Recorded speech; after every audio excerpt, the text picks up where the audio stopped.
بسم اللہ الرحمن الرحیم۔ جب وہ پیدائش کا وقت آیا نا، وہ خوشی کا موقع آیا، تو اس وقت ایک عورت کہتی ہیں کہ میں حضرت آمینہ کے کمرے میں گئی، جہاں حضرت آمینہ تھیں اور جہاں ولادت کا وقت تھا، تو پورا کمرہ تو نور سے بھرا ہوا تھا۔ وہ ہے کہ ایسا لگ رہا تھا کہ پورے کمرے کے اندر نور اور نورانیت موجود ہے۔ اور جب میں نے اوپر کو دیکھا تو ستارے گویا کہ جھکے ہوئے تھے، تو ایسا لگ رہا تھا کہ ستارے جو گویا کہ نیچے آ جائیں گے۔ ایسا حضرت آمینہ بھی کہتی ہیں کہ مجھے خواب دکھایا گیا، اور خواب میں مجھے شام کے محلات اور جو ہے فارس کے محلات کو جو ہے دکھایا گیا۔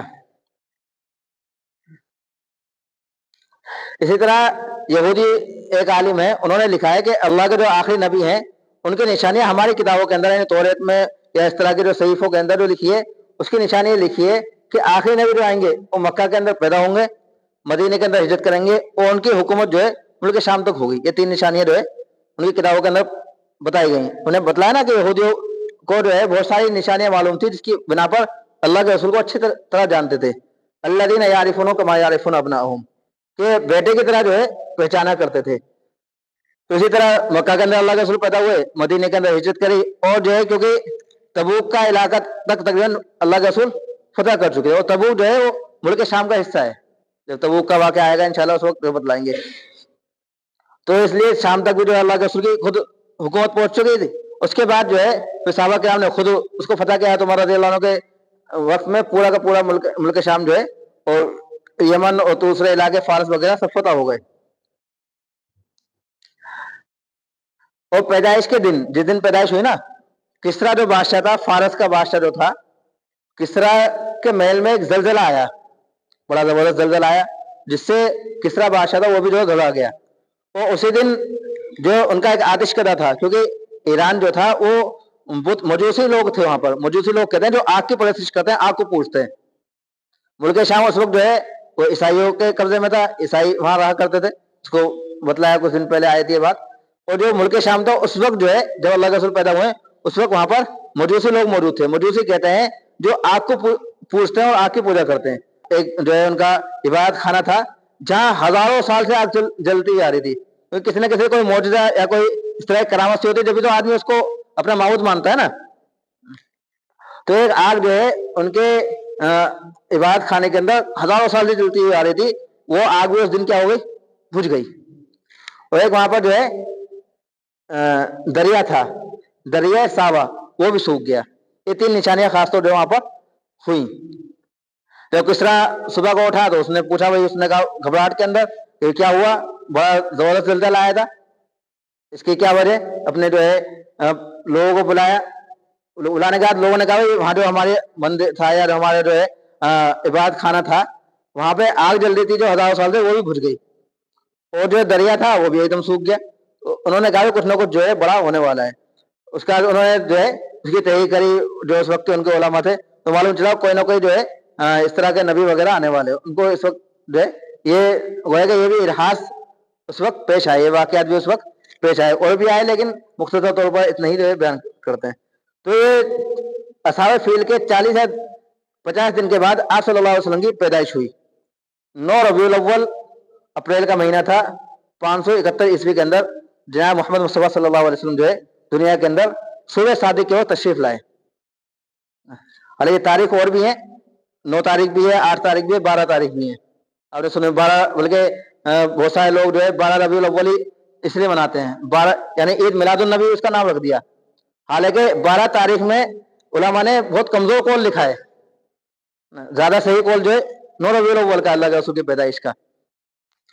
حالانکہ جو لوگ مناتے ہیں ان کے بڑے علماء نے بھی جو ہے 12 تاریخ لکھی نہیں ہے، بس کہے بات چل گئی اور چلتی اتنی طول پکڑ گئی، تو اب لوگوں نے 12 تاریخ ہی کہنی شروع کر دی۔ اور بلکہ اب تو سرکاری طور پر بھی ڈکلیئر ہو گیا کہ 12 تاریخ میں جو ہے عید میلاد النبی منایا جاتا ہے سرکاری طور پر ہی، بلکہ بعض جگہ جو ہے چھٹیاں بھی رہتی ہیں، الگ چیز ہے۔ لیکن صحیح تاریخ جو ہے 8 یا 9 ہے، ہم نے 9 لکھی ہے یہاں پر بس خالی۔ تو 9 ربیع الاول کو اللہ کے رسول صلی اللہ علیہ وسلم دنیا کے اندر تشریف لائے۔ اپریل کا مہینہ تھا، 571 عیسوی تھی، کوئی ہجری شروع نہیں ہوئی، تو اس لیے ہجری کا اس وقت کوئی موقع نہیں ہے۔ اور صبح کا وقت تھا، صبح صادق کا وقت صبح صبح کا وقت تھا. اور چاچا ابو طالب کے گھر کے اندر جو ہے اللہ کے رسول پیدا ہوئے, جہاں حضرت آمینہ کی جو ہے ولادت ہوئی. حضرت آمینہ نے جو پیدا کیا حضرت محمد صلی اللہ علیہ وسلم کو, وہ جو گھر تھا جہاں وہ رزقی کی جگہ تھی, وہ ابو طالب کا گھر تھا. ام ایمن جو ہے وہ اس وقت دائی تھی, جو اوپر ام ایمن ہے نا, جو اللہ کے رسول کے والد کی باندھی تھی, پھر اللہ کے رسول کے جو ہے ملکیت کے اندر آ گئی. تو ام ایمن نے دائی کا رول ادا کیا. جب بچہ پیدا ہوا تو ام ایمن نے جو ہے حضرت آمینہ کو خوشخبری سنائی, تو حضرت آمینہ بہت زیادہ خوش ہوئی. انہوں نے کہا بھائی جا کر ان کے دادا کو خوشخبری دیں, کیونکہ دادا جو ہے اس امید کے اندر تھے میرا کوئی اولاد ہو, کیونکہ حضرت عبداللہ سے بہت زیادہ محبت تھی, تو ان کی کوئی آخری نشانی میرے پاس ہو تاکہ میں اس کی دیکھ بھال کروں, اس کو توجہ دوں اور اس کے جو ہے بہت زیادہ اس کی جو ہے تربیت اچھی سے کروں. تو دادا عبد المطلب اس وقت خانے کعبے کے اندر موجود تھے, دعا کر رہے ہوں گے, دعا کر رہے تھے. تو دائی ام ایمن جو تھیں باندھی, وہ گئیں اللہ کے رسول کے دادا کے پاس, ان کو خوشخبری سنائی. تو دادا بہت زیادہ خوش ہو گئے, بہت زیادہ خوش ہوئے. اور خوش ہونے کے بعد جو ہے انہوں نے بڑی اپنے جو ہے خوشی کا اظہار کیا. بعض لوگ کہتے ہیں کہ اسی وقت جو ہے دادا عبد المطلب نے نام رکھا. بعض لوگ کہتے ہیں کتابوں کے اندر لکھا ہے کہ 7ویں دن دادا عبد المطلب نے عقیقہ کیا, حضرت محمد صلی اللہ علیہ وسلم کا 7ویں دن عقیقہ کیا. عقیقہ کرنے کا جب قریش کے بڑے سردار تھے وہاں موجود, اس وقت جو ہے نام رکھا. یہ تفریق یہ بھی ہو سکتی ہے کہ نام تو اسی وقت رکھ دیا تھا جب اللہ کے رسول کی خوشخبری جو ہے باندھی میں سنائی, لیکن اس کا اناؤنسمنٹ جو ہے اس وقت کیا ہے, دونوں تفریق ہو سکتی ہیں. تو جب دادا عبد المطلب کو خوشخبری دی تو دادا عبد المطلب بہت زیادہ خوش ہوئے, اور جو ہے نائے تکبیر اللہ اکبر اس طرح کے الفاظ جو ہے وہاں پاس قریشی کے وہ سردار تھے, جب کیا بات, انہوں نے خوشخبری سنائی میں جو ہے پوتا پیدا ہوا ہے. تو لوگوں نے پوچھا آپ ان کا کیا نام رکھیں گے, کوئی نام سوچ رکھا ہے, کیونکہ بہت زیادہ جو ہے وہ انتظار میں تھے کہ میں جو ہے کوئی پودا پیدا ہو. تو انہوں نے کہا ہاں میں نے نام سوچ رکھا ہے. کیا نام ہے؟ کیونکہ بہت یونیک نام ہے, جو اس سے پہلے کسی کا نام تھا ہی نہیں. کیا نام؟ کہ محمد. کیا نام؟ محمد. کیونکہ محمد نام کیوں رکھا؟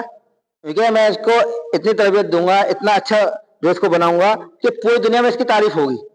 بلکہ اس نام رکھنے کا ایک وجہ یہ بھی ہے کہ دادا عبد المطلب نے اس سے پہلے خواب دیکھا تھا کہ دادا عبد المطلب کی پیٹھ سے ایک زنجیر نکلی, اور زنجیر جو ہے مشرق و مغرب تک پھیل گئی. تو کسی تعبیر والے سے انہوں نے اس کی خواب کی تعبیر معلوم کی, تو انہوں نے بتلایا کہ آپ کی پشت سے کوئی ایسا ایک بچہ پیدا ہوگا جس کی تعریف پوری دنیا کے اندر ہوگی, مشرق و مغرب پوری دنیا کے اندر اس کی تعریف ہوگی. تو اسی وجہ سے دادا عبد المطلب نے یہ نام سوچا محمد. محمد کا معنی, محمد کا ترجمہ بھی جو ہے جس کی بہت زیادہ تعریف ہو. محمد کے معنی کیا ہے؟ جس کی تعریف ہو, سب لوگ اس کی تعریف کرتے ہوں, اس کو محمد کہا جاتا ہے. تو جو ہے یہ نام دادا نے رکھا. کیا نام رکھا؟ محمد, جس کی ہر جگہ تعریف ہو. تو نام تو پہلے ہی رکھ دیا تھا پہلے ہی دن, لیکن جب 7ویں دن عقیقہ کرا پھر اناؤنسمنٹ کرا بھائی میں نے اس کا نام جو ہے محمد رکھا ہے. جب والدہ کے پاس آئے تو کیا دادا تو بہت زیادہ خوش ہے, اور جو انہوں نے نام بھی تجویز کر دیا, نام جو انہوں نے محمد رکھا ہے. والدہ نے کہا ٹھیک ہے, جو نام دادا نے رکھا ہے وہ اچھا نام ہے, وہ بھی ٹھیک ہے, لیکن ایک نام میں اپنی طرف سے بھی رکھنا چاہتی ہوں. کیا رکھنا چاہتی ہیں؟ میں اس کا نام رکھنا چاہتی ہوں احمد. کیا رکھنا چاہتی ہیں؟ احمد. احمد کا ترجمہ ہے سب سے زیادہ تعریف کرنے والا. محمد کا ترجمہ کیا ہے؟ اس کی سب سے زیادہ تعریف کی جائے, ٹھیک ہے, اور احمد جو تعریف کرے. تو گویا کہ اللہ کے رسول صلی اللہ علیہ وسلم اللہ تعالیٰ کی سب سے زیادہ تعریف کرنے والے ہیں. تو دنیا کے اندر بھی ظاہر سی بات ہے اللہ کے رسول نے بہت زیادہ اللہ کی تعریف کری, اور ایسی تعریف کری دنیا کے اندر کوئی ایسی تعریف اللہ تعالیٰ کی نہیں کر سکتا. کیونکہ پوری دنیا والوں کو سکھلائے گئے کس طرح اللہ کی تعریف کرنی ہے. اور اسی طرح قیامت کے دن بھی اللہ تعالیٰ ہی ایسے الفاظ کے ساتھ جو ہے تعریف اللہ کے رسول کو سکھلائیں گے, پھر اللہ کے رسول جو ہے اللہ تعالیٰ کی تعریف کریں گے. تو اسے اعتبار سے احمد نام رکھا گیا. دونوں نام جو ہے ایسے, پہلا نام دادا نے رکھا محمد, جس کی پوری دنیا کے اندر تعریف کی جائے, تو پوری دنیا کے اندر اللہ کے رسول کی تعریف کی جاتی ہے. یہ نام بھی بالکل معنی کے اعتبار سے فٹ بیٹھتا ہے اللہ کے رسول پر. اسی طرح دوسرا نام احمد, جو سب سے زیادہ تعریف کرنے والا ہو, تو یہ نام بھی بالکل ایک دم فٹ جو ہے اللہ کے رسول پر معنی کے اعتبار سے بیٹھتا ہے, کیونکہ اللہ کے رسول اللہ تعالیٰ کے سب سے زیادہ تعریف کرنے والے ہیں, دنیا کے اندر بھی اور آخرت کے اندر بھی. اور دونوں نام کیوں رکھے گئے؟ دونوں نام اس لیے رکھے گئے کیونکہ اللہ تعالیٰ نے پہلے گویا کا اعلان کر دیا تھا. توریت کے اندر جو اللہ کے رسول کا نام آیا وہ آیا محمد, ٹھیک ہے, اور انجیل کے اندر جو اللہ کے رسول کا نام آیا وہ احمد. حضرت عیسیٰ علیہ السلام نے بھی خوشخبری دی اور کہا کہ میرے بعد ایک نبی آئیں گے جن کا نام احمد ہوگا. حضرت عیسیٰ علیہ السلام نے کے الفاظ جو ہے اس طرح کے قرآن پاک میں خود اس کو ذکر کرا ہے. اور توریت کے اندر جو آخری نبی کا نام تھا وہ تھا محمد ذکر ہوا تھا. ایسے ہی اللہ کے رسول کی کنیت بتلایا تھا نا. عرب کے اندر کنیت بہت زیادہ چلتی تھی, ہر آدمی کی کنیت ہوتی تھی. جو آدمی شادی شدہ ہوگا اس کی اولاد ہو گئی تو اس اولاد کی جو ہے اس اولاد کی طرف باپ کو منسوب کرتے ہوئے کنیت رکھی جاتی تھی. تو اللہ کے رسول صلی اللہ علیہ وسلم کے سب سے بڑے بیٹے کون تھے؟ کیا نام تھا؟ قاسم. حارث تو اللہ کے رسول کے دادا کے بیٹے ہیں نا, تو اللہ کے رسول کے چاچا ہیں. تو اللہ کے رسول کے سب سے بڑے بیٹے جو ہیں قاسم ہے, جن کا بچپن میں انتقال ہو گیا تھا. ایک کنیت ابو القاسم کے نام سے بہت زیادہ مشہور ہیں, منتخبات. اس کے اندر بھی جو ہے ایک حدیث ہے, ایک یہودی نے کہا بھائی اپنے بیٹے سے ان کے ابو القاسم کی بات مان لو. تو ابو القاسم کہیں نام آئے اس کے آگے صلی اللہ علیہ وسلم اس طرح کا واقعہ ہو تو سمجھ جاؤ اللہ کے رسول کا تذکرہ چل رہا ہے. اور دوسری کنیت اللہ کے رسول کی ابو ابراہیم. ابراہیم بیٹے پیدا ہوئے اللہ کے رسول کو ایک آخری میں جا کے بالکل 7 یا 8 ہجری میں. تو وہ ابراہیم ان کی وجہ سے بھی جو ہے اللہ کے رسول کو ابو ابراہیم کہنے لگے تھے. تو 2 کنیت جو ہے اللہ کے رسول کی ہوئی. اسی طرح ختنہ تو کتابوں کے اندر لکھا ہے اللہ کے رسول صلی اللہ علیہ وسلم کی اوپر سے اللہ کی طرف سے جو ہے ختنہ ہو کے آئی تھی. جب پیدا ہوئے گویا کہ اس سے پہلے جو ہے اللہ کے رسول کی ختنہ ہوئی تھی. یہ جو ہے قول معتبر بھی ہے اور کئی کتابوں کے اندر آیا بھی ہے. اس کے علاوہ دوسرے قول میں کہ دادا عبد المطلب نے بھی ختنہ کریں نا, یا جو 7ویں دن جب عقیقہ کرا تو اس میں جو ختنہ بھی کرائیں. لیکن زیادہ صحیح قول کیا ہے کہ اللہ کے رسول کی جو ہے اوپر سے اللہ کی طرف سے ختنہ کرانے کی ضرورت نہیں پڑی. اور جب اللہ کے رسول صلی اللہ علیہ وسلم پیدا ہوئے ہیں اس وقت پورے قریش کے اندر جو ہے خوشخبری تھی, خاص طور بنو ہاشم کے اندر بہت زیادہ خوشخبری تھی. دادا عبد المطلب کتنے خوش تھے اس کا اندازہ آپ کو ہو ہی گیا. بلکہ اس بات سے آپ اندازہ لگائیں ابو لہب جو اللہ کے رسول کا بعد میں چل کے بڑے مخالف بنا اور جو ہے بڑا دشمن بنا نا. صفا پہاڑی پر جب اللہ کے رسول نے قریش کو بلایا تو کسی نے زیادہ مخالفت نہیں کی, ابو لہب نے بہت زیادہ مخالفت کی. اس کی وجہ سے سورہ تبت یدا ابی لہب یعنی سورہ لہب جو ہے اللہ تعالیٰ نے نازل فرمائی. لیکن جب پیدائش کی خوشخبری آئی ہے اس وقت جو ہے ابو لہب کے الفاظ اور ابو لہب کی خوشخبری ہم دیکھیں کہ ابو لہب اپنے گھر کے اندر موجود تھے. ان کی ایک باندھی تھی صوبیہ, تو وہ خوشخبری لے کر آئیں ابو لہب کے پاس اور کہا کہ آپ کو جو بھتیجا پیدا ہوا ہے یعنی عبداللہ کے بچہ پیدا ہوا ہے, لڑکا پیدا ہوا ہے, آپ کو بھتیجا جو ہے ہوا ہے. تو وہ زیادہ خوش ہوئے, اتنے خوش ہوئے جو صوبیہ خوشخبری لے کر آئی تھی اس کو آزاد کر دیا.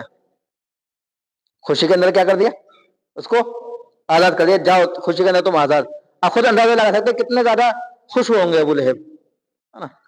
اور اسی وجہ سے جب گود لائق تھے اللہ کے رسول تو ابو لہب جو ہے اللہ کے رسول کو گود میں لے کر گلیوں کے اندر پھرتے تھے اور خوشی میں اشعار پڑھتے تھے, گنگناتے تھے اپنے بھتیجے کے بارے میں کہ وہ زیادہ خوشی کا اظہار جو ہے ابو لہب کیا کرتے تھے. ابو لہب کا جو ہے اس وقت جو ہے نظریہ خوشی تھی, اس کو ہم اندازہ لگا سکتے ہیں. اسی وجہ سے جب ابو لہب کا انتقال ہو گیا اور مر گیا ابو لہب, اس کے 1 سال بعد چچا عباس نے ابو لہب کو خواب کے اندر دیکھا اور پوچھا ابو لہب کیا گزری تمہارے اوپر, کیا حالات ہیں؟ انہوں نے کہا بھائی بڑے برے حالات ہیں کیونکہ میں بغیر ایمان کی دنیا سے گیا ہوں تو جو ہے مجھے دوزخ کے اندر ڈال دیا گیا اور بڑے جو ہے برے عذاب سے مجھے گزرنا پڑتا ہے, بڑے خطرناک عذاب سے جو مجھے گزرنا پڑتا ہے, بڑے خطرناک عذاب ہوتے ہیں. لیکن ہاں تھوڑے سے جو مجھے پانی پلا دیا جاتا ہے کیونکہ جب باندھی آئی صوبیہ بھتیجے کا جو خوشخبری لے گا تو میں نے انگلی سے یوں کر دیا تو آزاد, ٹھیک ہے. تو اتنا جو کرا ہے اتنا گویا کہ مجھے پانی پلا دیا, اتنا سکون جو مجھے دے دیا جاتا ہے. ایک روایت کے اندر یہ ہے. اسی طرح جو ہے حضرت عباس نے خواب کے اندر ابو لہب سے پوچھا کیا گزری, اس نے کہا بھائی بہت برے حالات ہیں لیکن پیر کے دن جو ہے مجھے کچھ عذاب کے اندر آسانی کر دی جاتی ہے, عذاب کے اندر تخفیف کر دی جاتی ہے, میرا عذاب کو کم کر دیا جاتا ہے کیونکہ پیر کے دن اللہ کے رسول پیدا ہوئے, اسی خوشخبری میں نے باندھی کو آزاد کر دیا. تو اس لیے اللہ تعالیٰ کی طرف سے اس عمل کی وجہ سے مجھے کیا ہے کچھ عذاب کے اندر کمی اور تخفیف کر دی جاتی ہے. ابو لہب. اس کے بعد جو ہے رضاعت کہتے ہیں دودھ پلانے کو. تو اللہ کے رسول صلی اللہ علیہ وسلم نے کس کس کا دودھ پیا اور کیسے کیسے اور کتنے کتنے دن دودھ پیا. تو اللہ کے رسول صلی اللہ علیہ وسلم نے سب سے پہلے جو دودھ پیا ہے خود آمینہ یعنی اپنی والدہ کا دودھ پیا ہے 3 یا 4 دن. ماں کے بعد میں ماں کو شوق بھی ہوتا ہے پلاتی بھی ہے. تو سب سے پہلے جو دودھ پلایا ہے وہ آمینہ نے پلایا اللہ کے رسول کو 3 یا 4 دن جو ہے آمینہ نے دودھ پلایا. اس کے بعد جو ہے دودھ پلایا صوبیہ نے جو ابو لہب کی باندھی ہے